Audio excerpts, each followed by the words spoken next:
décider de lui-même ce qu'il veut faire, continuer ou casser. Donc là, nous voyons très clairement par les preuves de l'imam Shafi'i rahmatullah alayh que en commençant une action facultative, que ce soit namaz, roza ou autre, on est nullement obligé de le terminer. Maintenant, l'imam Shafi'i rahmatullah alayh descend, il va s'asseoir. L'imam Abu Hanifa rahmatullah alayh, maintenant il monte le podium. Et lui maintenant il va faire sa plaidoirie. L'imam Abu Hanifa rahmatullah alayh, qu'est-ce qu'il dit? Il dit que effectivement il y a une exception de ce hadith.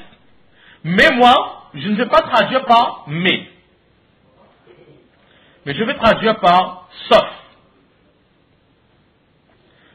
Zaman ibn Salaba radiallahu ta'ala, à part ces 5 prières obligatoires, il n'y a aucune autre prière obligatoire sur toi. Sauf si tu fais une prière facultative. Zaman ibn Salaba radiallahu ta'ala, fais attention, il n'y a que 5 namazes obligatoires. Sauf si tu fais une prière facultative. Si tu commences une prière facultative, cette prière facultative ne reste plus facultative, elle devient obligatoire. Là, nous voyons qu'en traduisant par ça, le sens change catégorique. Le sens va complètement changer. Ce sera complètement l'opposé. En traduisant par ça, qu'est-ce que ça veut dire? C'est pas obligatoire, sauf si tu commences. Donc, sauf si tu commences, ça veut dire que si tu as commencé, ça devient obligatoire. Tant que tu n'as pas commencé, c'est facultatif. Quand tu as commencé, ça devient obligatoire. J'espère que vous avez compris la traduction. Zaman ibn Salaba radiallahu ta'ala, à part les 5 prières obligatoires du jour et de la nuit, il n'y a aucune autre prière obligatoire sur toi. Sauf si tu commences une action facultative. Donc, si on traduit par sauf, ça veut dire qu'automatiquement, il y aura quelque chose qui s'ensuit. Le contraire. Sauf si tu commences, donc si tu as commencé, c'est devenu obligatoire sur toi. Donc, par rapport à cela, Imam Abu Hanifa rahmatullah alayhi dit que si on commence une action facultative, cette action va devenir obligatoire pour nous, on devra obligatoirement la terminer. Et si on ne l'a pas terminée, on sera obligé de faire donc son qaza. Avec ça, il y a d'autres preuves. Sa première preuve, c'est quoi? C'est que l'exception, cette exception qui a été traduite dans la langue arabe, Imam Abu Hanifa rahmatullah dit que une exception en arabe, ça se traduit toujours par sauf. Dès qu'on a une exception, on se doit de le traduire par le mot sauf. Si de temps en temps, le mot sauf ne passe pas, il n'y a pas de sens, ou bien ça ne s'adapte pas à la phrase, à ce moment, on peut se passer de cette traduction et passer à une autre traduction, comme la traduction de mais, etc., comme l'a dit Imam Shafi'i rahmatullah alayh. Mais si on peut traduire par sauf, on doit traduire par sauf. Alors on va dire Imam Shafi'i rahmatullah alayh, qu'Imam Shafi'i rahmatullah alayh, effectivement, en traduisant par mais, ce que tu dis c'est la route. Mais de quel droit tu as traduit par mais? On peut traduire par sauf, pourquoi tu as traduit par mais? Tu n'as pas respecté les règles grammaticales de l'arabe. Donc ce que j'ai dit moi, c'est en rapport avec la grammaire arabe, donc ce que je dis c'est vrai. Deuxième preuve c'est quoi? Nous apprenons à l'école en maths une règle, le négatif plus négatif serait positif. En maths, si on additionne 2 moins, on aura forcément un chiffre positif. Par exemple, si on a moins 2 des deux côtés, alors ça ne va pas faire moins 4. D'accord? On aura un nombre positif.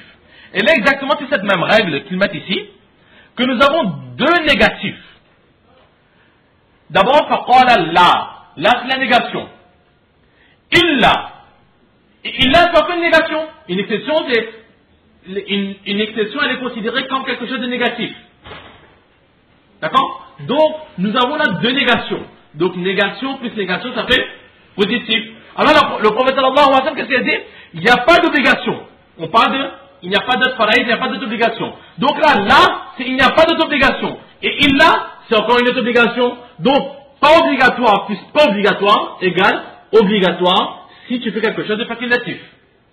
La deuxième preuve de l'imam Abu Hanifa rahmatullah alayhi.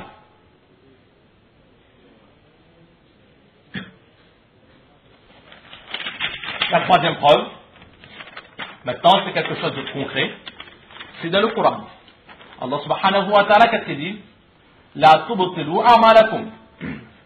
Oh vous les croyants, ne détruisez pas vos actions. Lorsqu'on fait une action, que cette action soit facultative ou pas, c'est une action. nous n'avons pas le droit de la détruire. Une fois qu'on a commencé, on se doit d'arriver jusqu'à la fin. Donc terminer une action, c'est pour ça qu'on est obligé de terminer les actions facultatives qu'on a commencées. Une autre preuve, c'est que sans aucune divergence, si quelqu'un a commencé le hajj, il est obligé de le terminer. Alors, on va dire Imam Abu Hanifa, Imam Shafi'i, que toi aussi pour le hajj, tu dis que si par exemple on commence le hajj, on est obligé de terminer. Ben pourquoi est-ce que pour le hajj, tu adoptes un comportement, pour namaz, pour rosa, etc., si on commence, on n'est pas obligé de terminer? Pourquoi cette différence? Hajj aussi c'est une adoration, namaz aussi c'est une adoration, rosa aussi c'est une adoration, pourquoi est-ce que tu changes? Non, tout c'est pareil, tout le monde a la même enseigne. Si pour hajj qu'on commence, on est obligé de terminer, alors namaz et rosa aussi, quand on commence, on est obligé de terminer. Il y en a trois qu'on a donné. Enfin, une autre preuve, c'est que lorsqu'on fait une promesse à Allah subhanahu wa ta'ala, si par exemple quelqu'un dit, oh Allah, si je gagne mon bac, alors je vais faire 5 rosas pour toi. Là, pourtant, c'est avec la bouche qu'on a fait cette promesse. Quand on a fait cette promesse avec notre langue, on sera obligé, si on a notre bac, de faire les carême. Ils seront obligatoires sur nous. C'est ce qu'on appelle le nazar, la promesse envers Allah. Alors, on se dit que pour une action banale, pour un bac, pour un examen, pour un travail, pour quelque chose de mondain, si on fait une promesse à Allah avec notre langue, on est obligé de faire la chose promise parce qu'on a pris le nom d'Allah par respect vis-à-vis du nom d'Allah subhanahu wa ta'ala. Alors là, on commence une action d'adoration pour Allah. On n'est pas sur quelque chose de mondain, mais sur quelque chose qui est pour l'au-delà, pour Allah, et l'acte d'adoration pour Allah. On a commencé, lui, pourquoi est-ce qu'on ne devrait pas le terminer? Alors que quelque chose de banal, quelque chose de mondain, on peut prendre le nom d'Allah dedans, une promesse, on est obligé de le terminer, et là, par le nom d'Allah, on a pris le nom d'Allah, et par le geste, on a commencé cette action, et on ne termine pas. Mais c'est incohérent ce qu'on fait. Quand quelque chose n'est sûr que la norme, une simple promesse, on est obligé de faire, ben qu'on a commencé une action, on sera automatiquement obligé de le terminer. Là, ce sont les preuves de l'imam Abu Hanifa, rahmatullah alayhi. Maintenant, on va se dire, oui, mais Imam Shafi'i, rahmatullah alayhi, aussi, il avait des hadiths avec lui. Alors, on va donner les réponses. La première réponse, c'est ce qu'on avait dit tout à l'heure, à propos de la traduction de l'exception. La traduction qu'on a fait correspond à la règle grammaticale arabe. Et la traduction qui est Imam Shafi'i, rahmatullah alayhi, ne correspond pas à la règle grammaticale arabe.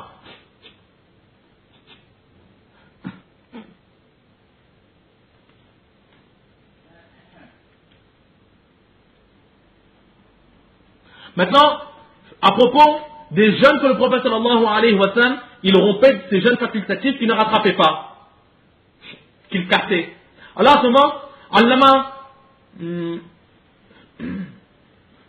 Allama Tibi rahmatullah alayhi, il écrit que dans le Musnad Ahmad, un recueil de hadith, il est écrit clairement par Hazrat Aïcha radiallahu ta'ala anha, qui dit que Hazrat Hafsa radiallahu ta'ala anha et moi-même étions en état de jeûne facultatif.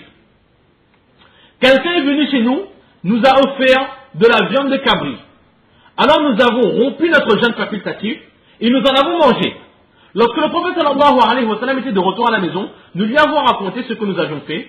Et qu'est-ce qu'il nous a dit? Il nous a ordonné de remplacer ce jeûne que nous avons rompu. Là nous voyons peut-être que le prophète sallallahu alayhi wa sallam, il rompait ses jeûnes facultatifs. Mais il n'est pas dit qu'il ne rattrapait pas ses jeûnes facultatifs. Et là, dans ce hadith, nous voyons que le prophète sallallahu alayhi wa sallam, il a donné l'ordre de remplacer un jeûne facultatif qui a été rompu. Donc nous voyons que c'est obligatoire de faire le qaza.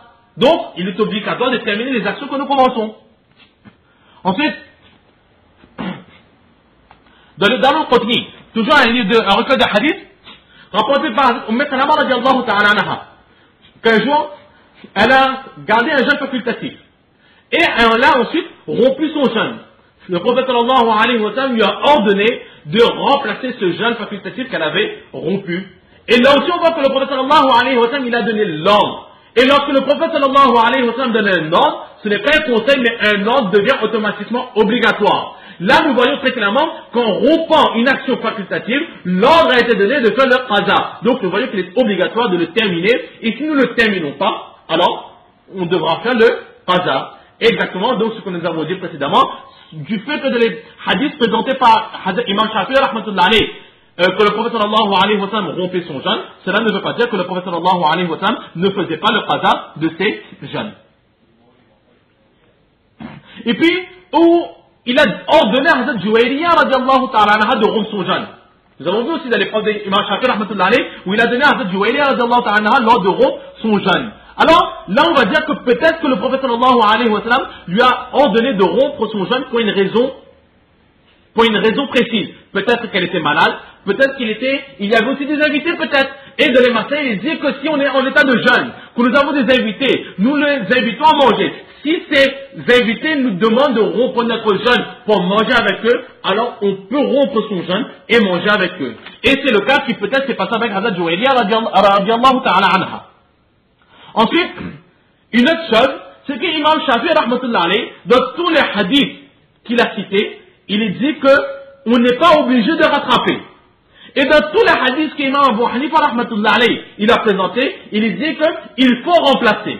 Et lorsqu'il y a une divergence, que dans certains hadiths on dit qu'il ne faut pas faire, et dans d'autres hadiths on dit qu'il faut faire une bonne action ou ne pas faire, alors on prendra toujours le hadith qui nous ordonne de faire par précaution. Parce que ne pas faire d'accord, si on n'a pas fait c'est bien, mais peut-être aussi qu'il fallait faire, mais si on n'a pas fait. Alors c'est pour cela que quand il y a quelque chose qu'il faut faire et quelque chose qu'il ne faut pas faire, alors on va toujours prendre le hadith qui dit de faire. Parce que même s'il ne fallait pas faire, ben, ce sera quand même un affaire pour nous. Un bon point pour nous. Mais si par exemple on a pris la parole qu'il ne faut pas faire, mais qu'en fait il fallait faire, Allah dit mais pourquoi tu n'as pas fait? Et si par exemple il ne fallait pas faire, et on a pris le hadith qu'il faut faire, Allah dit mais il ne fallait pas faire, mais pourquoi tu as fait? Dis mais pour Allah, pour toi, en plus pour toi, pour ton amour. Donc on ne sera que gagnant. Donc là, c'était les réponses que l'on peut donner à Imam Shafi'i rahmatullah alayhi. Enfin une autre réponse où le prophète sallallahu alayhi wa sallam il a dit que la personne qui fait le jeûne facultatif, il est libre de terminer ou de ne pas terminer. Nous on va dire que ce hadith, en fait, le prophète sallallahu alayhi wa sallam, qu'est-ce qu'il veut dire? Qu'une personne, lorsqu'il veut faire une action facultative, il est libre de choisir. Ou bien, il fait cette action, ou bien, il ne le fait pas. S'il fait cette action, il sera récompensé, mais s'il ne le fait pas, il ne sera pas puni non plus. Donc là étaient les réponses données à Imam Shafi'i rahmatullah alayhi à propos juste de ce hadith, illa an tatawwa'a. Donc nous avons vu le masla, que lorsqu'on commence une action facultative, on se doit de la terminer pour Imam Abu Hanifa rahmatullah alayhi. Si on ne l'a pas terminée, on l'a cassée ou pour une quelconque raison, alors on devra faire le qada de cette action.